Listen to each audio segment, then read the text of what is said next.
조택구알, 안녕하세요. 사유의 서재, 프란츠 카프카, 심판, 시작합니다. 프란츠 카프카의 심판은 어느 날 아침, 아무런 잘못도 저지르지 않았다고 믿는 요제프 K가 영문도 모른 채 체포되면서 시작하는 기이하고도 불안한 이야기입니다. 이 소설은 단순한 법정 드라마가 아니에요. 오히려 현대사회의 거대하고 비인간적인 시스템 속에서 개인이 느끼는 소외와 불안, 그리고 존재의 부조리함을 파고드는 깊은 성찰을 담고 있죠. K는 자신에게 내려진 심판이 정체를 밝히고 무죄를 증명하려 애쓰지만 그 과정은 마치 끝없는 미로를 헤매는 것처럼 느껴집니다. 법정은 어디에도 있고 동시에 어디에도 없는 듯하며 그를 돕는 조력자들조차 모호하고 때로는 위협적으로 다가오죠. 카프카는 이 작품을 통해 눈에 보이지 않는 거대한 힘 앞에서 한없이 작아지는 인간의 실존적 고독과 죄라는 것이 과연 무엇인지 근본적인 질문을 던집니다. 함께 이 불가해한 심판의 세계로 들어가 K의 여정을 따라가며 그 의미를 깊이 파헤쳐 보겠습니다. 누군가 요제프 K를 중상모략한 것이 틀림없다. 왜냐하면 그는 아무런 잘못도 저지르지 않았는데 어느 날 아침 체포되었기 때문이다. 이 문장은 심판의 세계를 여는 동시에 소설 전체를 관통하는 핵심적인 불안과 모호함을 단적으로 제시합니다.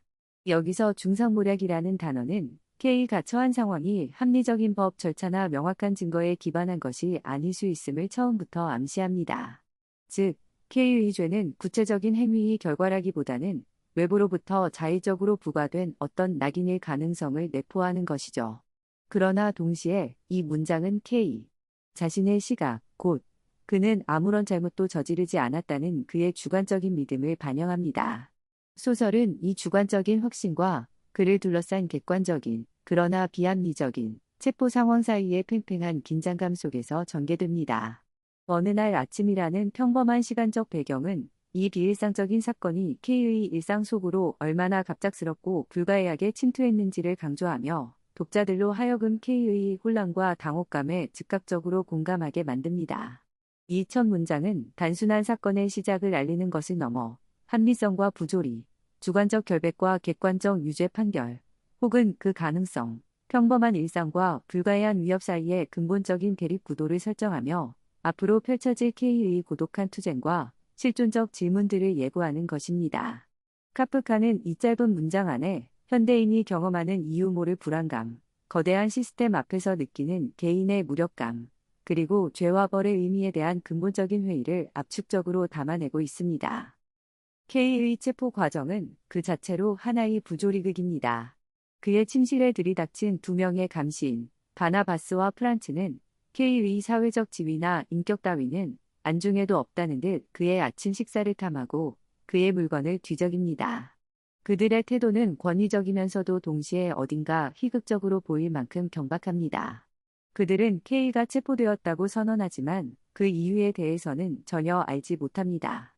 심지어 자신들이 속한 관청의 실체에 대해서도 모호한 답변만을 늘어놓죠. 이는 K를 옥죄는 시스템이 얼마나 비인격적이고 말단 실행자들은 전체 구조나 목적에 대해 얼마나 무지한지를 보여줍니다. K는 은행의 고위 간부라는 자신이 신분을 내세우며 항변하려 하지만 감시인들에게 그의 사회적 지위는 아무런 의미가 없습니다. 오히려 그들은 K의 신분증을 요구하며 그의 정체성을 관료주의적 절차 속의 한낱 서류 조각으로 취급하려 듭니다. 이 장면에서 카프카는 개인의 고유한 존재 가치가 거대한 익명의 시스템 앞에서 얼마나 쉽게 무시되고 해체될 수 있는지를 섬뜩하게 묘사합니다. K의 체포는 물리적인 구금이 아니라 그의 삶 전체를 미지의 소송 속으로 빨아들이는 과정이 시작입니다. 그는 여전히 자유롭게 일상을 영위할 수 있지만 체포되었다는 사실 자체가 그의 존재를 올가매는 보이지 않는 족쇄가 되는 것이죠. 이는 법적인 구속을 넘어선 실존적인 구속, 곧 언제 끝날지 모르는 불안과 불확실성 속에 내던져진 상태를 의미합니다. 감시인들의 무례하고 비논리적인 행동, 그리고 K의 당혹감과 무력감은 이 소설이 다루게 될 핵심 주제들, 즉 이해할 수 없는 권력 구조, 소통의 부재, 개인의 존엄성 상실 등을 강렬하게 예고합니다. K의 첫 번째 신문은 소설의 부조리성을 더욱 극명하게 드러내는 장면입니다. 그는 일요일 아침 변두리에 허름한 다세대 주택으로 소환됩니다. 법정이라고 하기에는 너무나 초라하고 혼잡한 그곳은 마치 연극 무대처럼 느껴지기도 합니다. 방 안은 정체를 알 수 없는 사람들로 가득 차 있고 그들은 K의 일거수일투족을 지켜보며 수군거립니다. 이 군중의 존재는 K에게 심리적인 압박감을 가중시키는 동시에 이 심판이 개인적인 문제를 넘어선 어떤 집단적인 관행과 판단의 대상이 되고 있음을 시사합니다. 신문 자체는 더욱 기괴합니다. 예심 판사는 K에게 죄목조차 알려주지 않은 채 그의 답변 태도를 문제 삼거나 지각을 질책합니다. K는 이 부당하고 불합리한 상황에 분노하여 열정적으로 자신이 무죄를 주장하고 법원 조직 전체의 부패와 모순을 비판하는 연설을 합니다.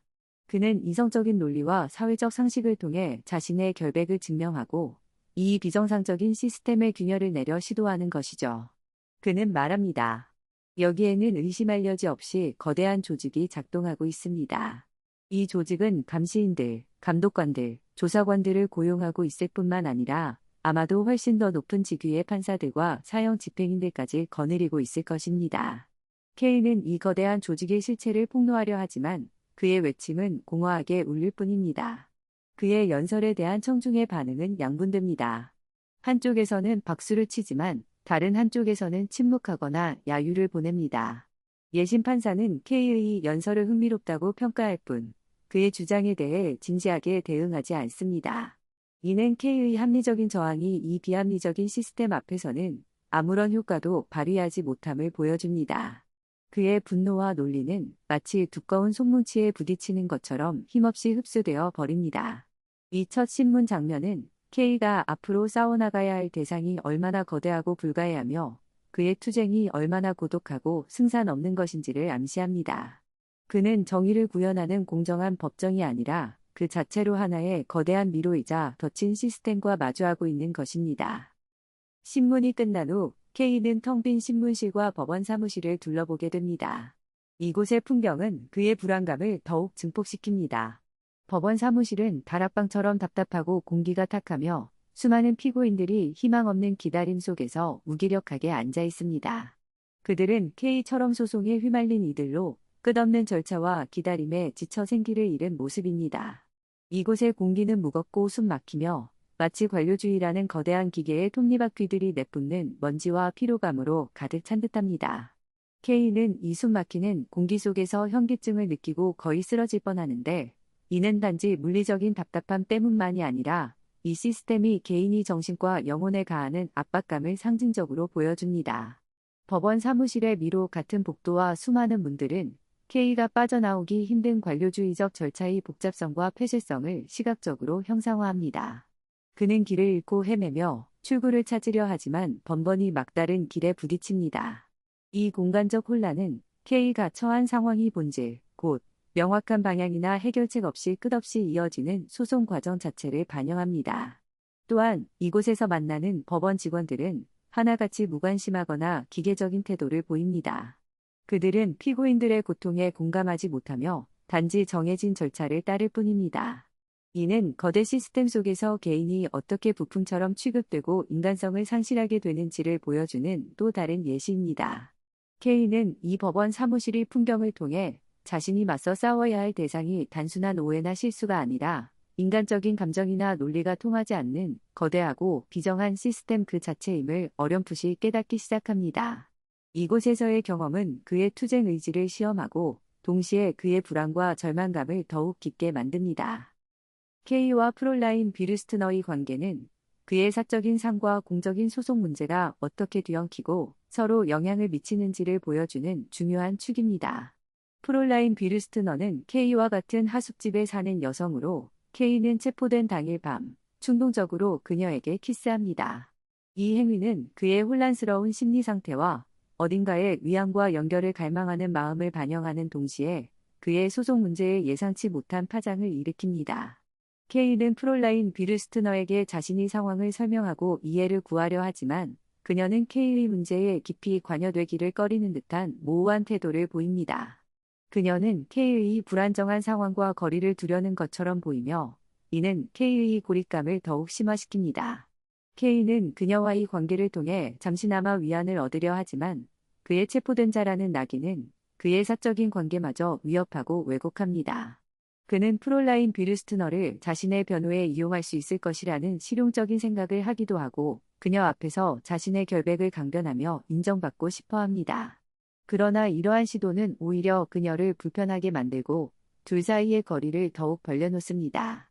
카프카는 이 관계를 통해 개인의 실존적 위기가 어떻게 가장 내밀한 인간관계에까지 침투하여 그것을 변질시키는지를 보여줍니다.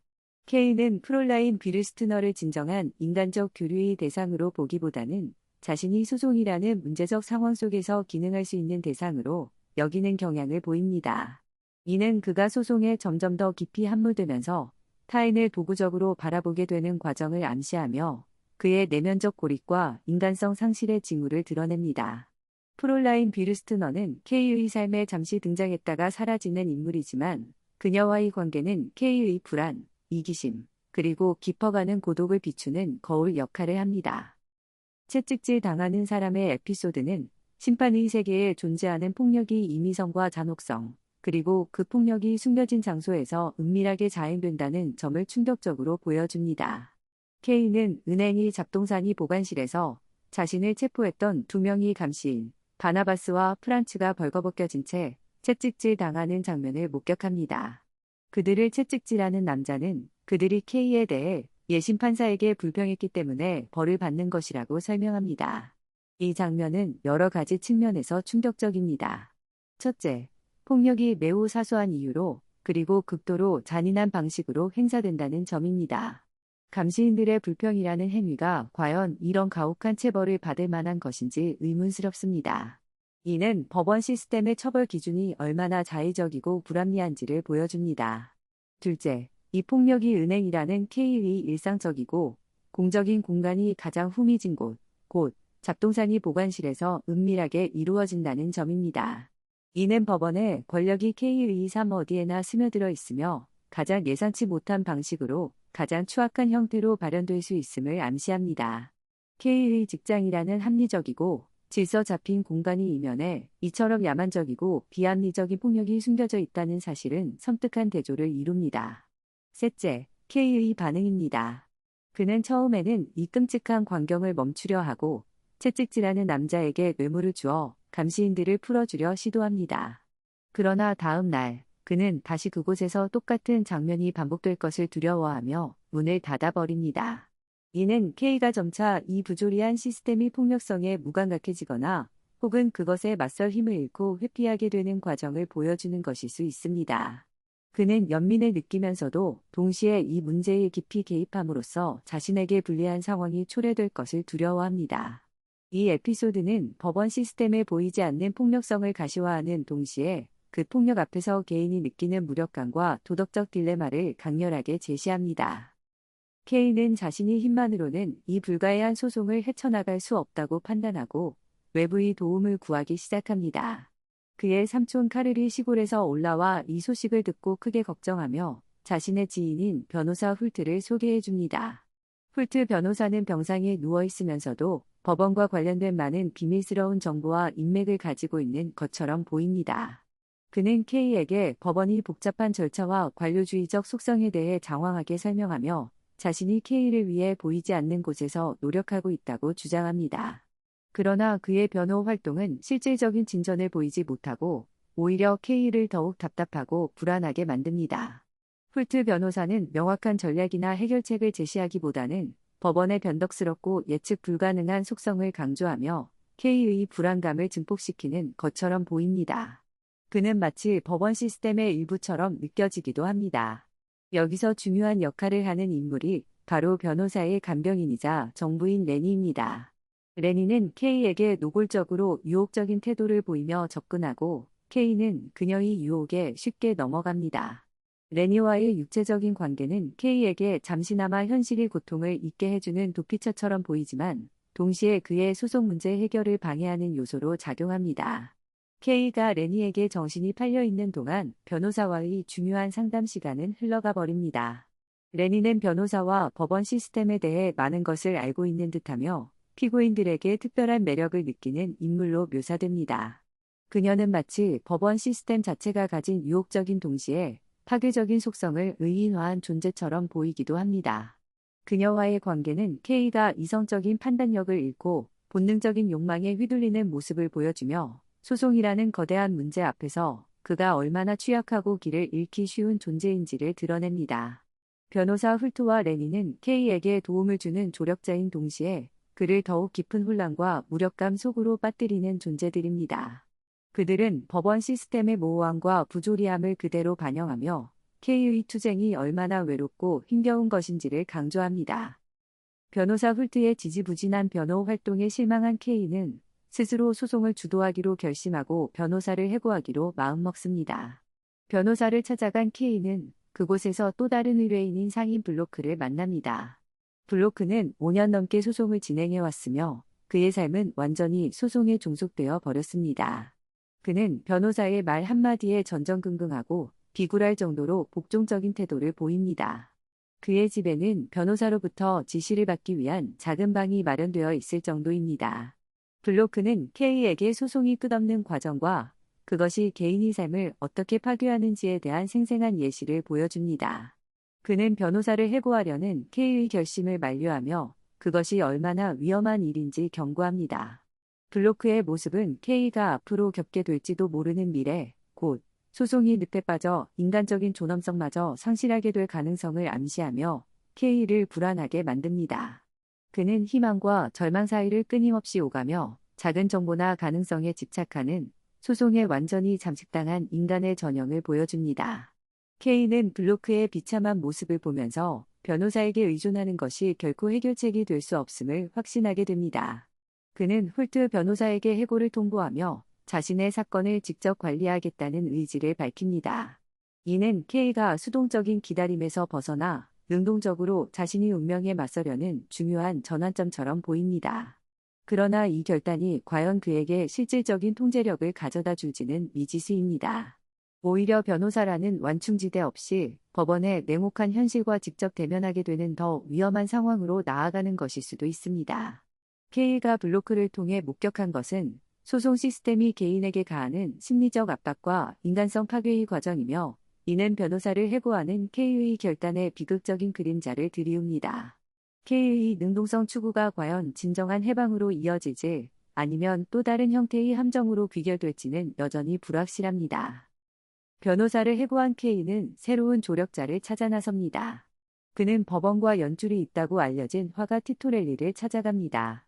티토렐리는 법원의 공식 화가로 판사들의 초상화를 그리며 법원 내부 사정에 정통한 인물입니다. 그의 작업실은 법원 건물 다락방에 위치해 있으며 그곳 역시 법원 사무실처럼 답답하고 혼란스러운 분위기를 풍깁니다. 특히 작업실 주변에는 소송에 연루된 어린 소녀들이 끊임없이 몰려들어 소란을 피우는데 이는 법원의 영향력이 사회의 가장 약한 부분에까지 침투해 있음을 보여주는 동시에 K의 불안감을 더욱 고조시키는 배경으로 작용합니다. 티토렐리는 K에게 소송에서 벗어날 수 있는 세 가지 가능성에 대해 설명합니다. 첫째는 완전한 무죄 판결이지만 티토렐리는 자신이 아는 한 그런 사례는 단 한 건도 없었다고 말하며 사실상 불가능하다고 못 박습니다. 이는 법원 시스템 자체가 무죄의 가능성을 원천적으로 차단하고 있음을 시사합니다. 둘째는 외관상의 무죄 판결입니다. 이는 판사 개인의 보증을 통해 일시적으로 소송을 중단시키는 방법이지만 언제든 다시 기소될 수 있는 불안정한 상태입니다. 셋째는 소송의 지연입니다. 이는 소송을 초기 단계에 계속 묶어두어 더 이상 진행되지 않도록 하는 방법이지만 끊임없는 감시와 노력이 필요하며 근본적인 해결책은 되지 못합니다. 티토렐리의 설명은 K에게 희망을 주기보다는 절망감을 안겨줍니다. 그가 제시하는 길들은 모두 진정한 의미의 해방과는 거리가 멀고 단지 시스템에 순응하거나 끊임없이 불안 속에서 살아가야 하는 방식일 뿐입니다. 티토렐리는 K에게 자신이 영향력을 이용해 외관상이 무죄 판결이나 소송의 지연을 도와줄 수 있다고 제안하지만 그의 태도 역시 어딘가 미심쩍고 기회주의적으로 보입니다. 그는 법원 시스템의 부조리함을 비판하는 듯하면서도 동시에 그 시스템에 기생하며 자신의 이익을 챙기는 인물입니다. 티토렐리와의 만남은 K에게 법원이 본질, 곧 한번 휘말리면 결코 완전히 벗어날 수 없는 끝없는 미로와 같은 속성을 더욱 명확하게 인식시켜줍니다. 그가 제시하는 해결책들은 사실상 해결책이 아니며 K의 선택지는 점점 더 좁아지고 그의 절망은 깊어만 갑니다. 소설의 클라이맥스에 해당하는 부분은 K가 대성당에서 교도소 신부와 만나는 장면입니다. K는 이탈리아 사업 파트너를 안내하기 위해 대성당을 찾지만 파트너는 나타나지 않고 대신 교도소 신부가 그를 기다리고 있습니다. 신부는 K의 이름을 부르며 설교단 위에서 그에게 말을 건넵니다. 그는 자신이 법원에 소속되어 있으며 K의 소송이 잘못되어 가고 있다고 경고합니다.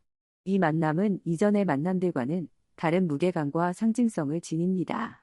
대성당이라는 장소는 종교적 권위와 신성함을 연상시키지만 이곳에서 K를 기다리는 것은 구원이 아니라 법원이 또 다른 대리인입니다.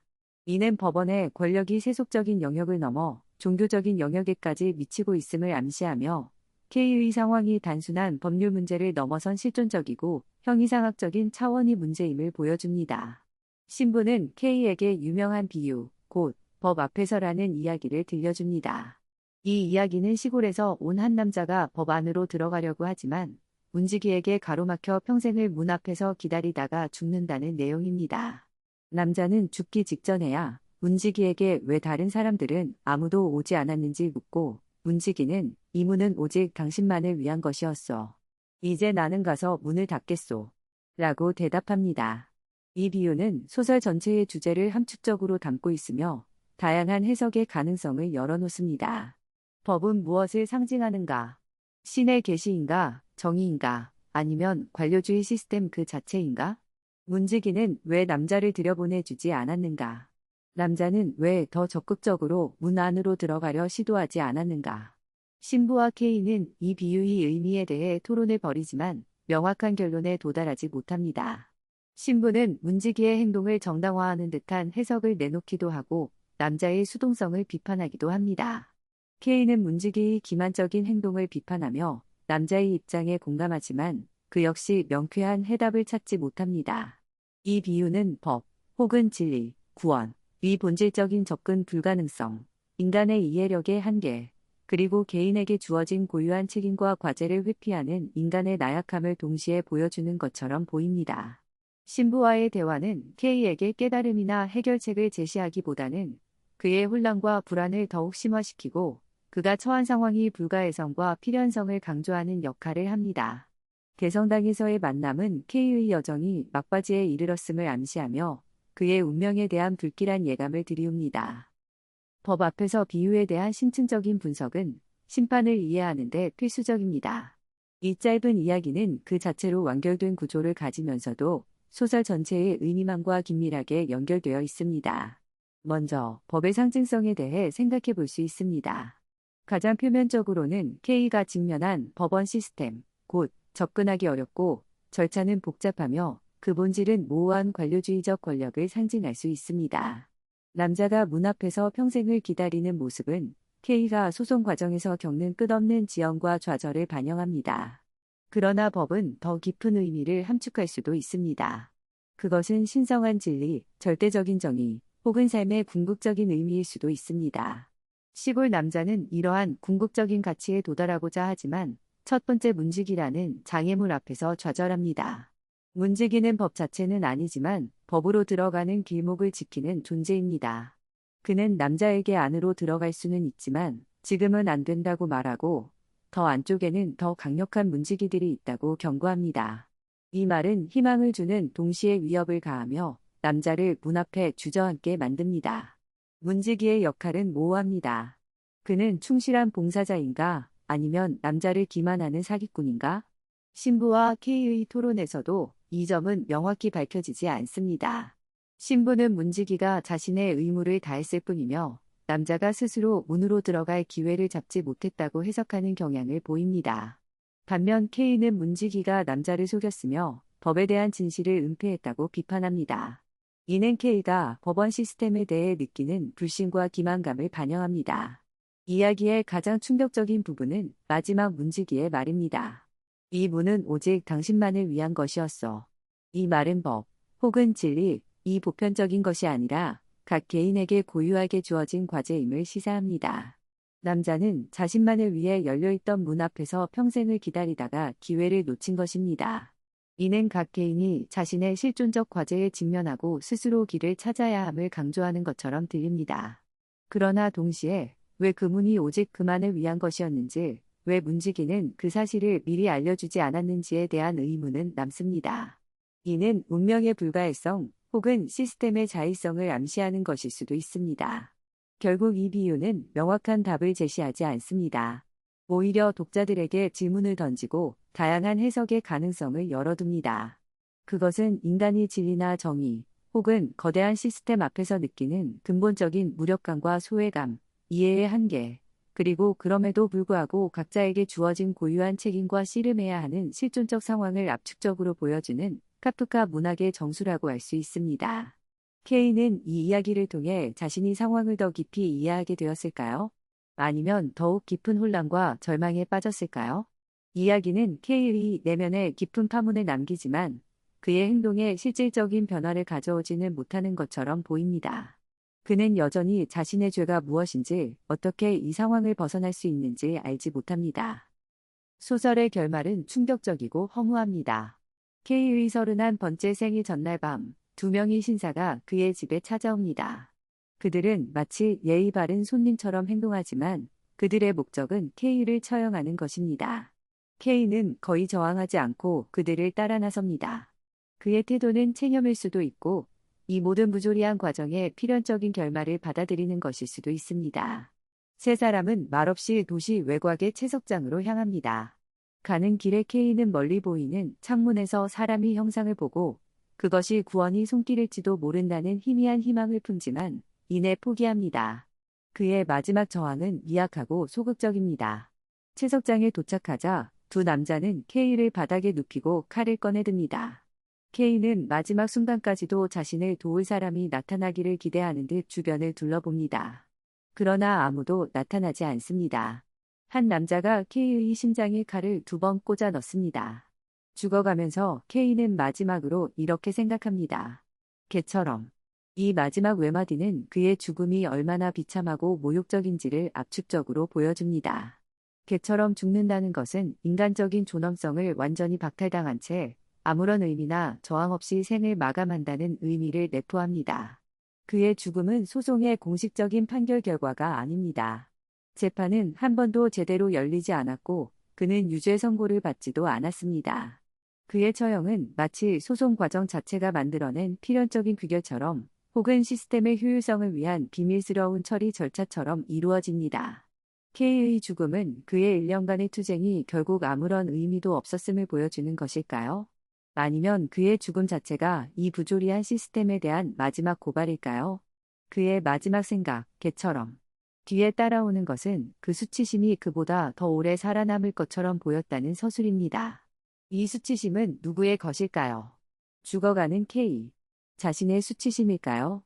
아니면 그를 이렇게 죽음으로 몰아넣은 시스템, 혹은 이 모든 것을 방관한 사회 전체의 수치심일까요? 카프카는 명확한 답을 주지 않습니다. 결말은 K의 개인적인 비극을 넘어 인간 존재의 근원적인 불안과 허무, 그리고 비인간적인 시스템 앞에서 개인이 느끼는 극한의 무력감과 소외감을 강렬하게 제시하며 깊은 여운을 남깁니다. 심판은 해결되지 않은 질문들과 함께 끝나며 독자들로 하여금 K의 운명과 그가 마주했던 심판의 의미에 대해 끊임없이 되묻게 만듭니다. 프란츠 카프카의 심판은 그의 사후 1925년에 친구 막스 브로트에 의해 출판된 미완성 소설입니다. 카프카 자신은 이 작품을 포함한 자신의 미출판 원고들을 모두 불태워달라고 유언했지만 브로트는 그의 뜻을 따르지 않았고 덕분에 우리는 이 걸작을 만날 수 있게 되었습니다. 소설의 미완성 상태, 특히 챕터들의 순서나 일부 누락된 부분들은 작품의 모호함과 불가해성을 더욱 증폭시키는 효과를 낳기도 합니다. 심판은 카프카 문학의 핵심적인 주제들을 집약적으로 보여줍니다. 첫째, 거대하고 비인간적인 관료주의 시스템에 대한 비판입니다. 카프카는 보험회사에서 일했던 경험을 바탕으로 현대 사회의 관료주의가 어떻게 개인의 삶을 억압하고 소외시키는지를 날카롭게 포착했습니다. 소설 속 법원 시스템은 명확한 규칙이나 책임 소재 없이 끝없는 절차와 서류 작업 속에서 개인을 질식시키는 거대한 기계로 묘사됩니다. 둘째, 죄와 벌의 개념에 대한 근본적인 질문입니다. K는 자신이 아무런 잘못도 저지르지 않았다고 믿지만 체포되고 결국 처형당합니다. 그의 죄는 구체적인 행위가 아니라 마치 존재 자체에 내재된 것처럼 느껴집니다. 이는 원죄의식이나 실존적인 불안감과 연결될 수 있으며 인간이 자신의 존재 이유나 삶의 의미를 알 수 없는 상태에서 느끼는 근원적인 죄책감을 탐구하는 것으로 해석될 수도 있습니다. 셋째, 소외와 고독의 문제입니다. K는 자신이 소속 문제를 주변 사람들에게 이해시키려 하지만 실패하고 점차 고립되어 갑니다. 가족, 동료, 연인, 조력자들 모두 그에게 진정한 위안이나 도움을 주지 못합니다. 그는 거대한 시스템 앞에서 철저히 혼자이며 그의 투쟁은 고독한 외침에 불과합니다. 넷째, 부조리한 세계 속에서의 인간 실존입니다. K의 세계는 합리적인 인과관계나 논리가 통하지 않는 부조리한 공간입니다. 그는 이 부조리함에 맞서 이성적으로 저항하려 하지만 결국 시스템에 흡수되거나 파멸당합니다. 이는 20세기 실존주의 문학의 선구적인 모습으로 평가받기도 합니다. 심판은 카프카가 살았던 20세기 초반 오스트리아 헝가리 제국이 경직된 사회 분위기와 관료주의를 반영하는 동시에 시대를 초월하여 현대사회와 인간 조건에 대한 보편적인 통찰을 제공합니다. 그의 작품은 여전히 우리에게 카프카적, 카프카에스크 이라는 형용사로 표현되는 불가해하고 억압적인 상황 속에서의 불안과 무력감을 상기시키며 깊은 공감을 불러일으킵니다. 이 소설은 명쾌한 해답이나 교훈을 주기보다는 끝나지 않는 질문들을 던짐으로써 독자들 스스로 사유하게 만드는 강력한 힘을 지니고 있습니다. K의 여정을 따라가며 우리가 느꼈던 불안과 혼란, 그리고 그 속에서 발견한 인간 조건에 대한 성찰은 이 책을 덮은 후에도 오랫동안 우리 마음속에 남아있을 것입니다. 여기까지 사유의 서재 프란츠 카프카 심판이었습니다.